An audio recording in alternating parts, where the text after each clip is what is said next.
Anchor भाइयों, आज की वीडियो में फिर लेके आया हूँ। रात को लेट नाइट जब मैंने देखा है दिल्ली हाई कोर्ट का वेबसाइट, उसके ऊपर 7 नवंबर का जो फैसला है वो 9 नवंबर को आज अपडेट हो गया और लेट नाइट में मैं वीडियो बना रहा हूँ। 11 बजे रात के पौने 11, 10:50 पर ये वीडियो बन रही है और इसलिए मैंने देर देना ज़रूरी समझा कि जो हम सोच रहे थे, क्योंकि बहुत फैसले को हाईलाइट किया गया है, 6-6 लाख एरियर बन रहा है, इतने बड़े बड़े चार्ट बन रहे हैं, लेकिन मैंने कहा था कि रोड़ा सॉल्यूशन चैनल ऑर्डर आने के बाद वीडियो बनाएगा और जो ऑथेंटिकेटेड मैसेज होगा वो आप तक पहुंचाएगा। क्योंकि जो पहले हवा के तीर हैं वो बहुत लोगों ने छोड़े हैं, वो प्री मैच्योर न्यूज़ है, कच्ची न्यूज़ देते हैं, तो उसमें कोई मज़ा नहीं आता है। तो इसलिए मैंने हाई कोर्ट का ऑर्डर अपडेट होते ही आपके साथ शेयर करना ठीक समझा है।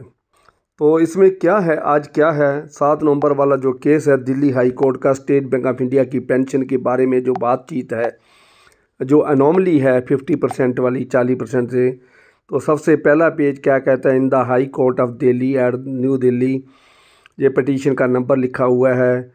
थ्रू है, थ्रू का मतलब एडवोकेट PN मिश्रा है, देवेश पांडे, मिस्टर हेमंत कुमार जी उनके नाम लिखे हुए हैं। The union of India and others through mister Kavindran Gill, SPC Rajeev Kapoor with mister Akshat ji है, उनके नाम लिखे हुए हैं। उसके बाद एडवोकेट्स के नाम, वकीलों के नाम। उसके बाद जो उन्होंने जो ऑर्डर है 7/11/2023 का, ये जस्टिस है honourable justice Sanjeev Sachdeva and justice Manoj Jain, learned counsel appearing to be respondent submits due WPC, इतना नंबर दिया है उन्होंने, ठीक है जी। तो पहले पेज पे उन्होंने क्या लिखा है, order committee on pension matter of State Bank of India in its report and recommendation dated 25/10/2023, 25 अक्टूबर को जो उन्होंने has opined that there is an anomaly in calculation of pension at dual rates within the organization, that is State Bank of India, and same should be rectified। खुद उन्होंने committee ने माना है, DFS की जो कमेटी बिठाई थी 25/10/2023 की रिपोर्ट में उन्होंने मान लिया है कि ये अनोमली है और एक ही ऑर्गेनाइजेशन में 2 तरह के रेट्स पेंशन के चल रहे हैं।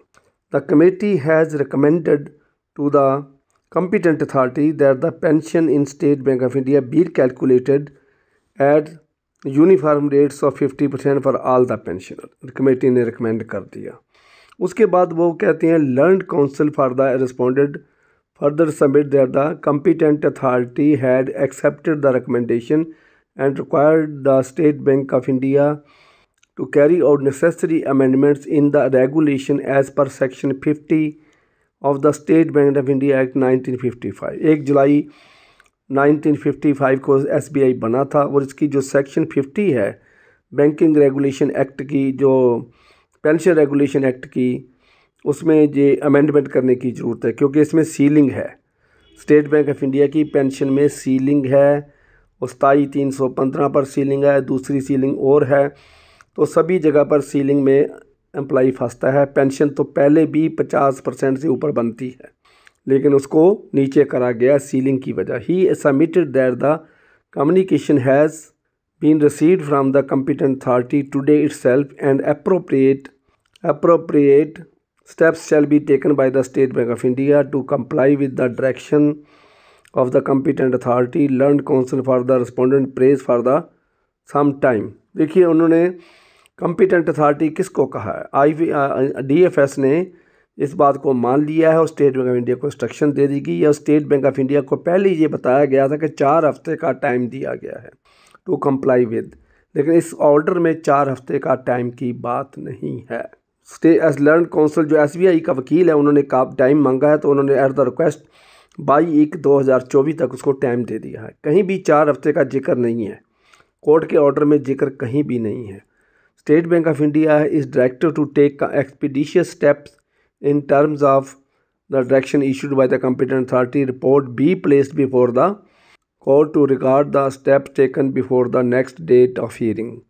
Copy of the report letter dated 7/11/2023 has been produced, same is taken on record. चलो ये तो कोर्ट की भाषा है। अब ये कहते हैं कि कॉम्पिटेंट अथॉरिटी ने स्टेट बैंक ऑफ इंडिया को डायरेक्ट किया है कि एक्सपीडिशियसली जितना जल्दी हो सके उतना करें और उसके बाद कोर्ट को सबमिट करें। वो 22/1/24 से पहले भी सबमिट कर सकते हैं ऑर्डर।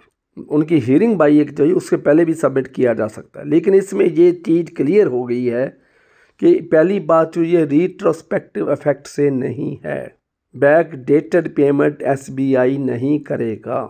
ये आज की डेट से या 22/1/24 की डेट से उसको लागू कर सकता है, करंट डेट से ही लागू करेगा, क्योंकि कहीं भी रिट्रोस्पेक्टिव इफेक्ट पेमेंट करने को नहीं कहा गया है। जबकि Shri Umesh Sharma ji group of pensioners के जो लोग हैं, जो पेटिशनर्स हैं, उन्होंने ये कहा था कि हमने रिट्रोस्पेक्टिव इफेक्ट मांगा है, लेकिन यहाँ पर रिट्रोस्पेक्टिव बैक डेटेड की कोई बात नहीं है, ना ही करंट डेट की बात कही है, ना ही दूसरी बात करी है। लेकिन क्या रिज़ल्ट निकलता है, अगर पीछे से लागू होता तो एरियर बनने की संभावना बहुत है। और दूसरा उसका नुकसान ये था कि अगर बैक डेटेड पेमेंट होती है तो 5-6 हज़ार करोड़ का एसबीआई के ऊपर खर्चा पड़ जाएगा, तो वो सुप्रीम कोर्ट में अपील कर सकता है, सुप्रीम कोर्ट में मूव करेगा और अपना पैसा खर्चा बचाना चाहेगा। लेकिन इसमें कहीं भी नहीं कुछ लिखा है। और दूसरी बात, 4 हफ्ते का टाइम की जो बात है, एसबीआई को 4 हफ्ते का टाइम में कंप्लायंस करने के लिए कहा गया, वो भी कहीं नहीं है। तीसरी बात, सभी लीडर्स का ये ओपिनियन था कि State Bank of India ad hoc payment करेगा, दीपावली से पहले करेगा। आज 9 तारीख है, रात को अपडेट हुआ है ऑर्डर, 10 को फ्राइडे है, सैटरडे संडे और मंडे 3 दिन पंजाब में तो छुट्टी है ही है, क्योंकि विश्वकर्मा डे, करतार सिंह सराभा का शहीदी दिन जो है उसको भी छुट्टी बैंक में नेगोशिएबल इंस्ट्रूमेंट में एक्ट में डिक्लेयर कर दिया गया है। तो इसलिए इंडिया के मोस्ट पार्ट्स में छुट्टी है, तो ट्यूसडे को बैंक खुलेगा। तो बैंक इतना इंटेलिजेंट या इतना फास्ट नहीं है जो काम इतनी एक्टिवली करेगा। SBI is notorious for late sitting, SBI is lazy bank, SBI is dead slow in staff matters. क्योंकि मैं 35 साल बैंक की नौकरी करी है, तो मैंने बैंक को बहुत बारीकी से देखा है।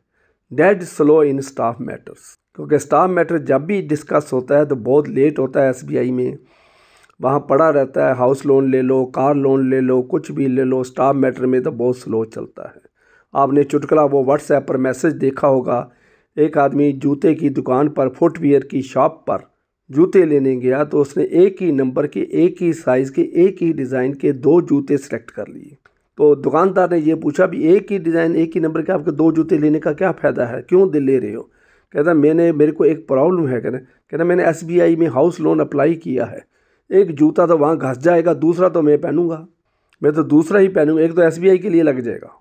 तो ये चुटकुला कितना, व्हाट्सएप का मैसेज कितना वायरल हुआ है कि एसबीआई से अगर पब्लिक ने लोन लेना है तो एक जूता एक्स्ट्रा रखना पड़ता है, वो घिस जाता है, इतने चक्कर लगाने पड़ते हैं, इतने बार बार फील्ड अफसर के पास जा, मैनेजर के पास जा, इधर जा, उधर जा, ऊपर जा, नीचे जा, अकाउंटेंट के पास जा, क्लर्क के पास जा, तो ऐसे बहुत लंबा प्रोसेस है। तो इसलिए इतना फास्ट बैंक नहीं है कि वो एड हॉक पेमेंट भी कर देगा, सर्कुलर भी निकाल देगा और ब्रांचेस को इंस्ट्रक्शन भी दे देगा और एचआरएमएस को भी सभी का एरिया रफली कैलकुलेट करके वो कर देंगे, ऐसा नहीं है। तो क्योंकि कोर्ट ऑर्डर में रिट्रोस्पेक्टिव इफेक्ट नहीं लिखा है, इसलिए एड हॉक एरियर की बात ही ख़त्म हो जाती है। और दूसरी बात है कि कब वो किस डेट से लागू होता है, कब वो कंप्लायंस करता है, दोबारा फिर टाइम ना मांग ले कंप्लायंस के लिए, इसलिए उन्होंने 22 जनवरी का टाइम दिया है। 7 नवंबर गया, नवंबर का पूरा ले लिया, दिसंबर का पूरा ले लिया और जनवरी के भी 22 डेज़ ले लिए। तो इसका मतलब 2.5 महीने से ज़्यादा टाइम उन्होंने मांग लिया है कंप्लायंस के लिए। अगर करंट डेट से देते हो, अगर रिट्रोस्पेक्टिव डेट से देते हो, तो SBI may move to Supreme Court and may launch an appeal. इसलिए भाइयों, जो चार्ट बना है 6161 रुपये बढ़ रहे हैं, 18,000 बढ़ रहा है, 20,000 बढ़ रहा है, और कुछ ने तो इतनी करी है कि उसका एरियर भी 6-6 लाख रुपया बना दिया। इतना फास्ट काम यूनियन ने, रिटायरीज़ ऑर्गेनाइजेशन ने करा है, लेकिन बैंक इज़ डेड स्लो। तो इसलिए भाइयों, मैं बुरी बात नहीं कह रहा, मैं भी स्टेट बैंक का एम्प्लॉई हूँ, मैंने भी उसका नमक खाया, लेकिन सच्चाई में बहुत शक्ति होती है। सच्चाई बोलने में कोई डर नहीं होना चाहिए। सच्चाई जो है वो सच्चाई ही रहती है, झूठ झूठ ही होता है। तो इसलिए भाइयों, इतनी सी इन्फॉर्मेशन मैंने आज शेयर करनी है। तो ये कोर्ट का ऑर्डर है, ये सच्चाई आज सामने आई है, इसको देखिए और इसको आगे शेयर करिए, सब्सक्राइब करिए। Thank you very much.